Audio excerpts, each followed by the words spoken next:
Welcome to a very special edition of the Attacking Scrum podcast. In this episode, we caught up with Ed Jackson, the former Dragons, London Welsh and Wasps number 8. Many of you will be aware of Ed's accident last year, where he ended up in intensive care, ending his rugby career and was expected to never walk again. But his recovery has been an absolutely amazing story. And I caught up with him ahead of some fundraising events that he's doing. And if you want to get involved in that, on the 10th of February, and Ed Jackson London Welsh 15 is set to take on a Welsh Charitables 15. I think some amazing names who are set to play. There's loads of internationals and a couple of Lions in there too. So make sure you get your hands on a ticket by heading to londonwelshrugby.com, and you can help support Restart Rugby, which is Ed's nominated charity that I know have done a lot of work for him as part of his recovery. So massive thanks to Ed for joining us. It's hugely appreciated. As well as being a remarkable story, he's just an out-and-out, really nice guy, and it was a pleasure to chat to him. And big thanks to Gareth Vaughan-Jones at London Welsh, big friend of the podcast and long-time contributor, for helping us to set it up as well. So really hope you enjoy it and make sure you get involved.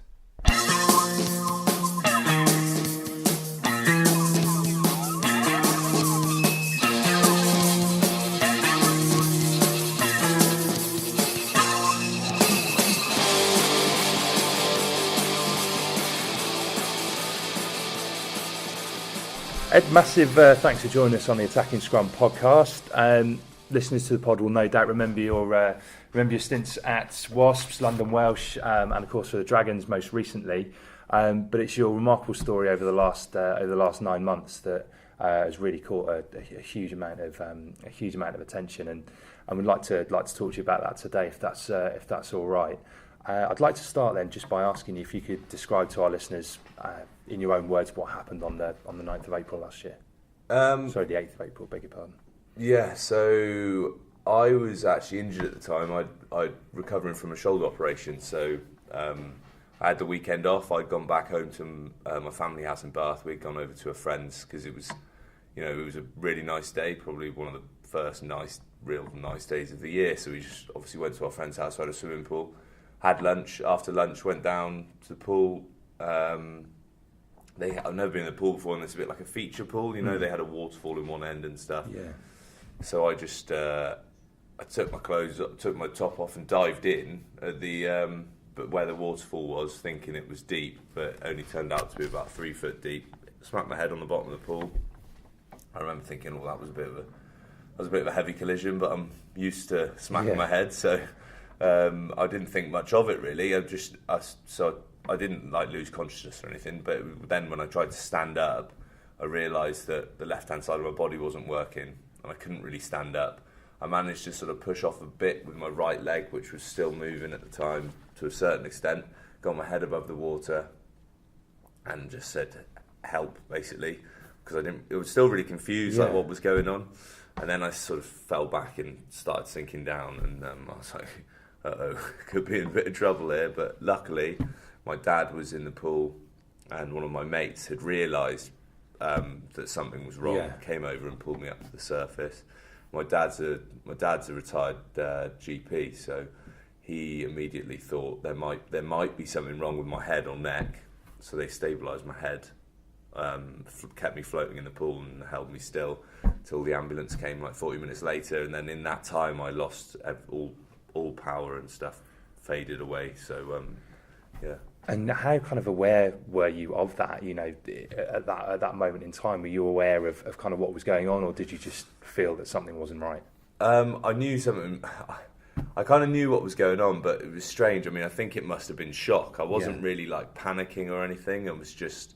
I remember seeing the face on one of my mates who was there, and he looked white as a sheet, terrified. And I just remember saying to him like. Stop being so pathetic, mate. We'll be all right. It'll be all right. It was a bit weird me reassuring him, but in hindsight, I probably should have been a bit more worried or panicky. But I'm sure that was because of the shock of what was going on. It wasn't until later on, when I was in the ambulance and I was getting given drop shots of adrenaline because my heart rate and blood pressure kept plummeting, that I thought, okay, this is pretty serious, because you know, I've seen 24 Hours in A&E and they don't give you shots of adrenaline unless you're in serious trouble. But at the actual time, you know, I was a bit, you know, I realised it wasn't great, but I wasn't dwelling on the implications of what this might mean for my future. I was just like, right, I need to get an ambulance and get to hospital and sort this out. Dealing what was in front of you at that exact moment. Yeah, basically, yeah.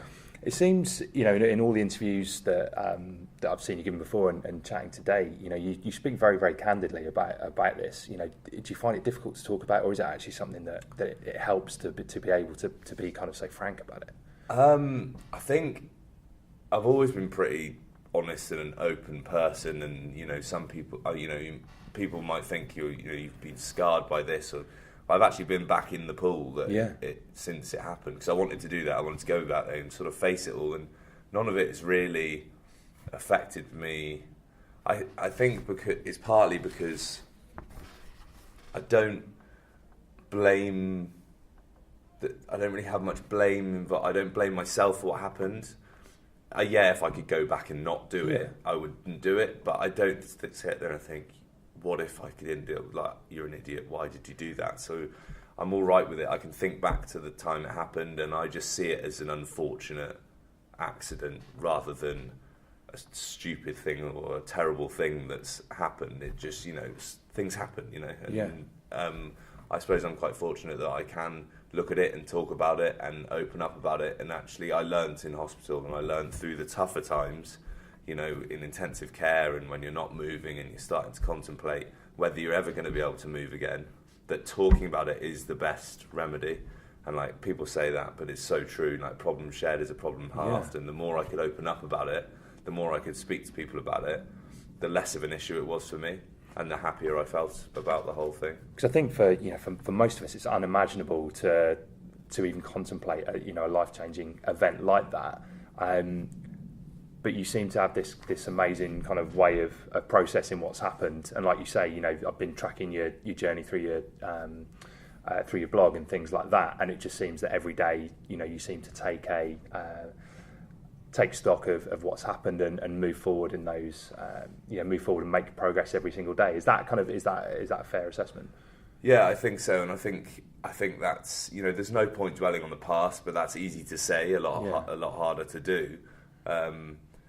And I think maybe it's just luck of character, or it's because I've got such a good support. And there's so many different things playing into this, but I think also a lot of people would surprise themselves.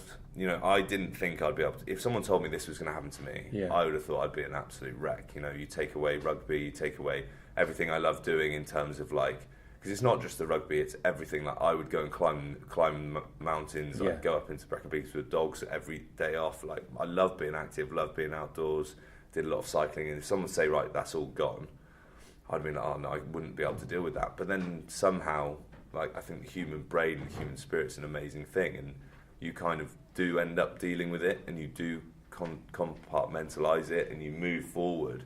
And I think a lot of people would surprise themselves, actually, how resilient they are, as long as if they're faced with that situation. And you never wish for someone to be faced with that situation.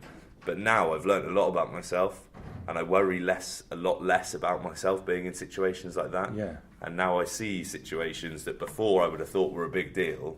Now I realise they're not at all. So it's. I mean, it must be incredible for context, because, like you say, you know, it's not as if you're at the end of your career. You know, you still have plenty more years to play, and almost kind of you must fear a bit every time you go out on the pitch or every time you come back, because it's such a physical game. But then to have something happen off the field to kind of take that away from you, you know, it's kind of very easy to look at it and say that. To say that you fear the game, you fear not playing the game again, but then this just puts everything into context of everything you'll go through in your whole life. Yeah, I mean, even more so now, you think, you know, what's the point in worrying about going and stepping out onto the field for 80 minutes professional rugby? Yeah, it's dangerous. You know, I'd had 6 operations, you know, and throughout my career, and that's not great for your body when you're only 28, 29. But then it can happen to anyone at any time. You know, I was just diving into a pool. You play 10 years professional rugby, but the most serious injury of your life comes on a barbecue on a Saturday afternoon. So There's no point worrying about things like that. If it's going to happen, it's going to happen. You can't live your life in fear and wrap yourself in cotton wool. I mean, obviously I wasn't doing that anyway because I was playing rugby, and most people think that's a stupid thing to do medically, which it probably is, but I'm not going to change in that respect. I'm not going to now start, not jumping off things into pools, or, I don't want it to affect my life as much as, it's already affecting my life, but I don't want to affect it more by stopping doing things or wrapping myself in cotton wool or being scared of things, because if anything, it's made me realise that you can't protect yourself against stuff like this. Because it wasn't I wasn't like trying to do a triple backflip off a cliff into it was just diving into a pool. It's something that happened. Yeah, there's no point in worrying about it because it could happen whenever. Yeah, I mean your progress is absolutely remarkable though. I mean, to say it's only 9 months, is there almost kind of a secret to your success, or has there been something that you've done that has kind of enabled you to be in such fantastic condition now? I think there's probably quite a few things that have played into it. I think these a lot to do with these injuries is the mental side of things and being able to stay positive, because I spend a lot of time on spinal units and a lot of people are in a very dark place. Some people don't even have family and friends going in to see them, and they won't get out of bed. They won't go and do the physio. They won't go and put the effort in because they're not motivated to do it. And that's nothing against them most of the time. It's because of their circumstance. I was very lucky that I had a very good support network. I had all my friends and family coming in every day. I had that motivation to get better because I was doing it for not just for myself, but for everyone else.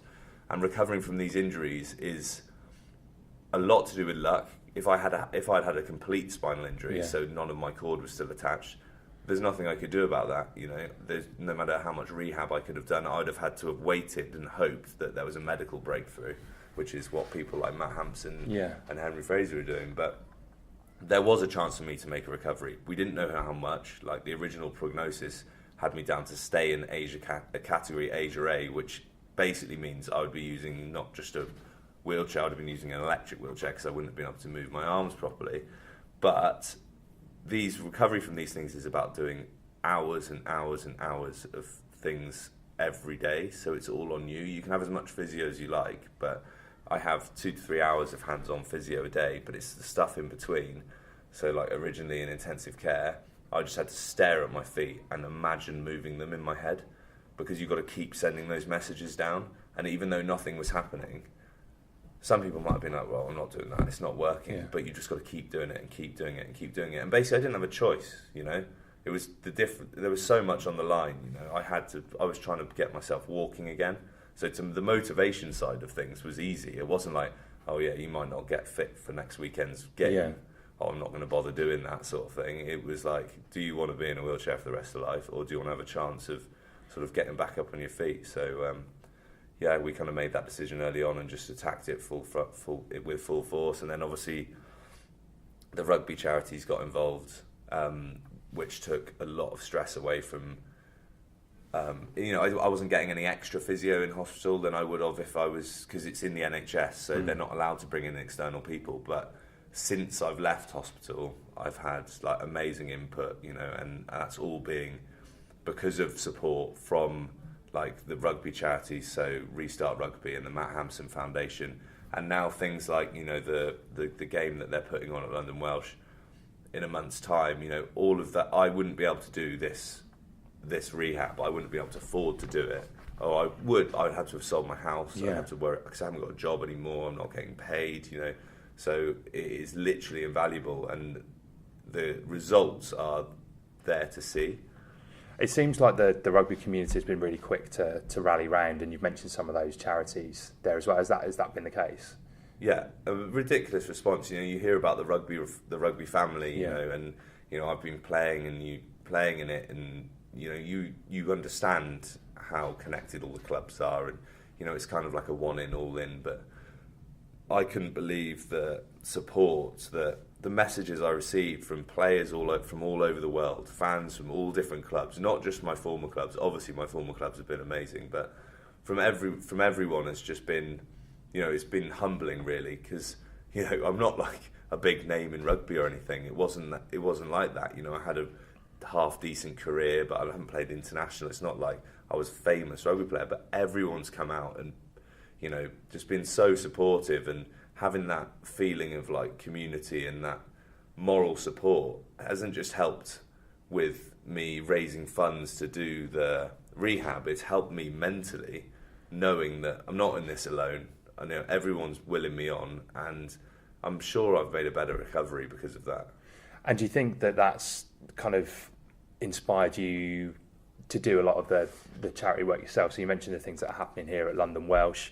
Has that been, you know, part of it, that the response you received has kind of wanted to spur you on a bit? Yeah, definitely. I mean, I like I said earlier, you know, a lot of these, when I was talking about a problem shared is a problem halved, and, you know, people would reach out to me who had been through accidents like this before, and speaking to them, a lot of it is completely alien. You know, like, you see the obvious signs, you know, that I can't move things, but actually spinal cord injury, you know, bladder and bowel issues, sexual function issues, all of these things that actually play a bigger part in people with spinal cord injuries' lives, but on the surface people don't see. And they're hard things to talk about. They're hard things to talk about. So sometimes you don't want to talk about these things with your family, but people will reach out to you who've been through it before, and all of a sudden you're talking to someone who's lived it, and they're reassuring you.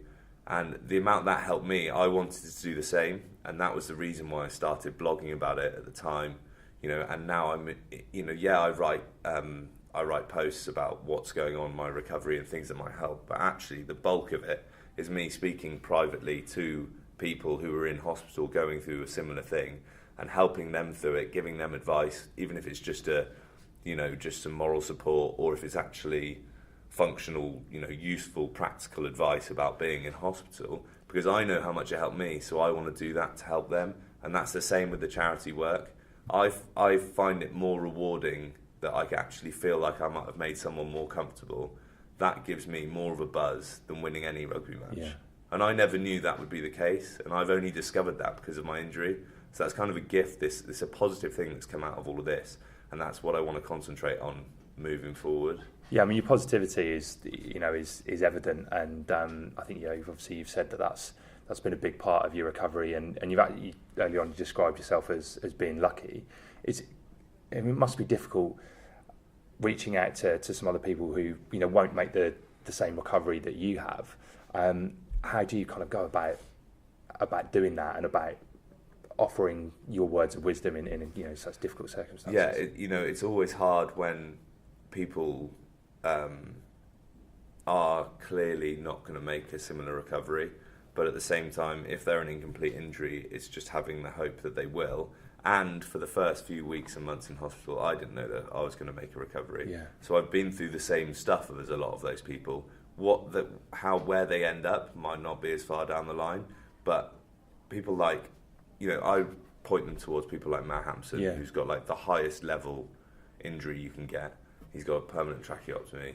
He's been ill over Christmas, and I wish him the best.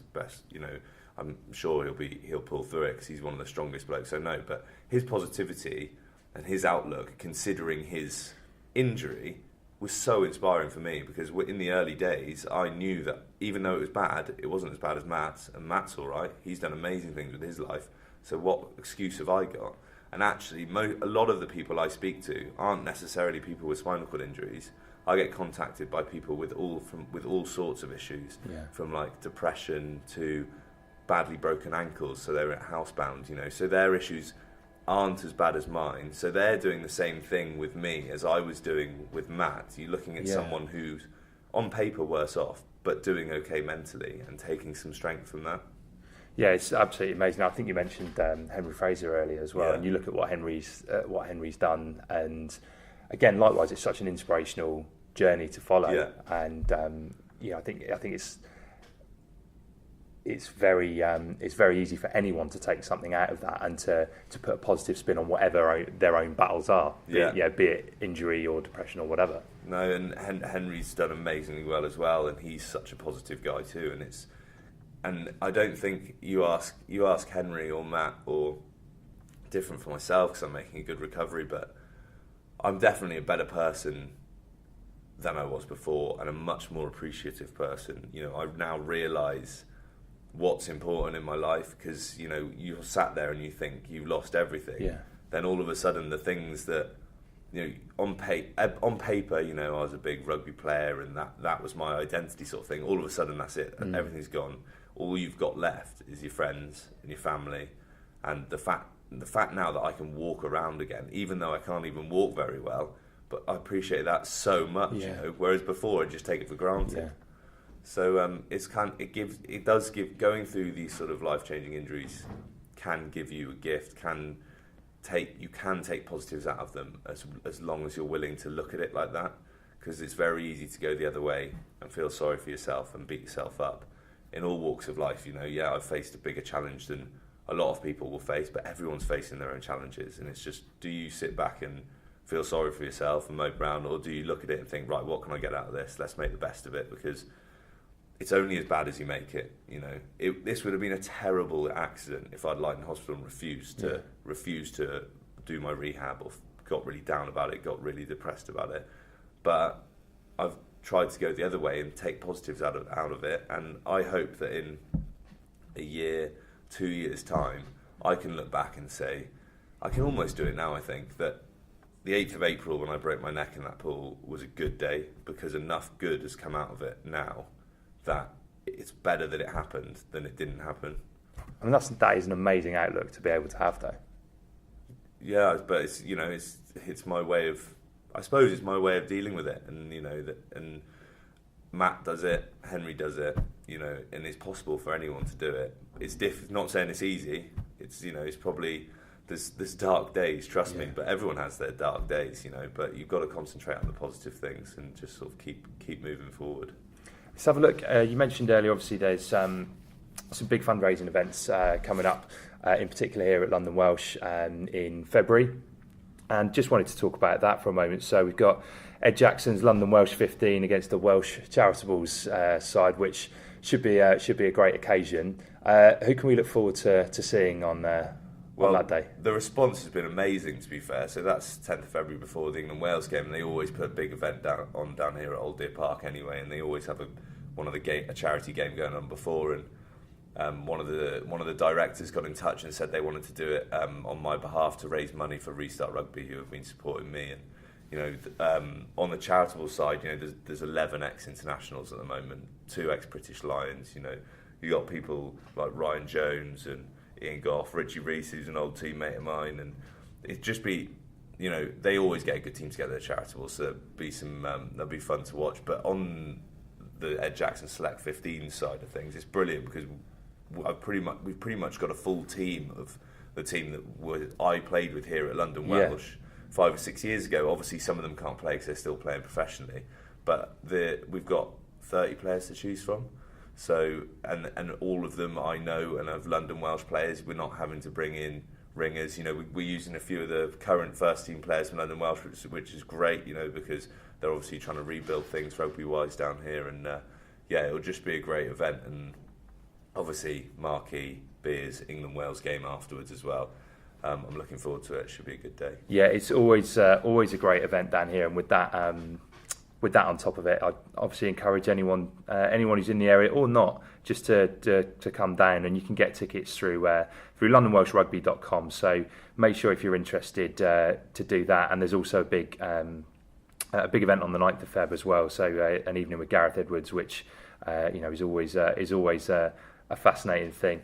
Just to finish then, Ed, you know, kind of.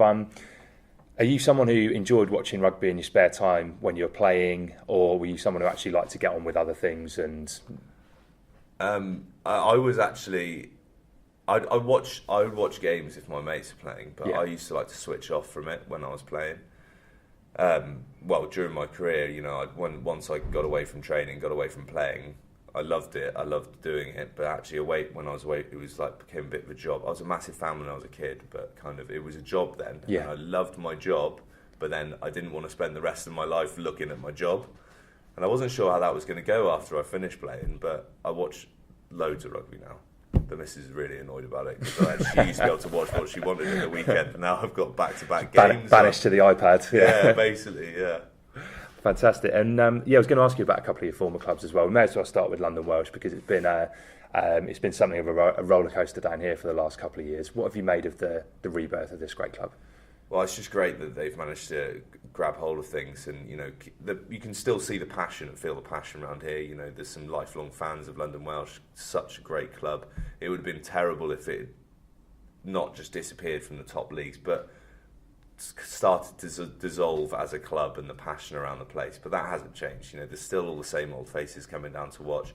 You've got old boys coaching, Sonny and Will Taylor, who's one of my mates as well, coaching down here, and Kai, and I'm sure they're obviously top of the league at the moment, and they'll start to rebuild things, and hopefully 10, 20 years time, who knows, they'll be back to where it was. But in terms of my time at London Welsh, I came here, signed here from Doncaster as a 22-year-old in the Championship, and that year we didn't have a hope in hell. We ended up winning the league, and that's still, looking back at my career now, the best year of rugby in my life in terms of fun and defying the odds and winning the Championship, and then went on to play my first year in the Premiership after that, and then went on from there to Wasps and Dragons. So London Welsh really was the building blocks of my career, so to speak, and it's still a club that I hold very closely to my heart. And what about the Dragons then? Obviously going through a period of evolution or revolution, as it's been called. Have you still in touch with a lot of the players down there and the staff? And what have you made of what's happening in Newport? Yeah, well, I go down to quite a few of the games. I'm only in Bath, still really close with a lot of the mates. I've still got my house in Cardiff, so we get back there quite a lot. And there's some great players down there, some really good young boys, and they've got like a core of young boys from Gwent, local lads who are coming through. The likes of Ollie Griffiths and Elliot D. Some really good players. They didn't have the funds to put key people, senior players in key positions to help nurture these boys through and start winning some games. But all the building blocks are there now. They've got, with the support from the WRU, they've made some great signings, and there's some big names to be announced for next year as well, which means I think they're only going to go one way now. I think they've got the best support in Wales as a region, down at Rodney Parade, and I think just putting a few key names in certain positions, they've got all the building blocks for 2-3 years time to be, I would like to think, right up there, if not the best region in Wales. Just to finish then, to bring it back to you, going into, you're sat here at the start of a new year. What's your personal ambition for the next 12 months? So I've still got a lot of rehab to do. I'm still improving at the moment. I still spend a lot of hours every day just trying to take advantage of that, because you do have a time frame, you do have a window of, it gets smaller and smaller as time goes on because your neurology slows down. So the next 2 years especially, I'll be spending a lot of time rehabbing. However, I'm just going to concentrate on doing work for the charities that supported me, raising more awareness for spinal cord injuries, and start doing some physical challenges as well. I'm going to announce this weekend that we're going to try and climb Snowdon, but in the middle of March. So then that will be within a year, so just within a year. And I'd sort of think back to the time I was in intensive care, not moving, and if someone could tell them, this guy had a similar injury to you, he managed to climb Snowdon within a year of his injury, I know that would help someone motivate people. So whether I'm going to be able to do it or not, I'm not sure, but that's the kind of challenges I want to do. One's where, is he going to make it? I don't know, and then raise some funds and awareness for the charities as well. Then after Snowdon, who knows what, maybe something higher. Ed, it's been absolutely fascinating chatting to you, and really, really inspirational. So, with all those challenges next year, we'll no doubt be tracking them, and I'm sure all the listeners would join me in wishing you all the best for the next year. Cheers, mate. Appreciate it. Thanks, Ed.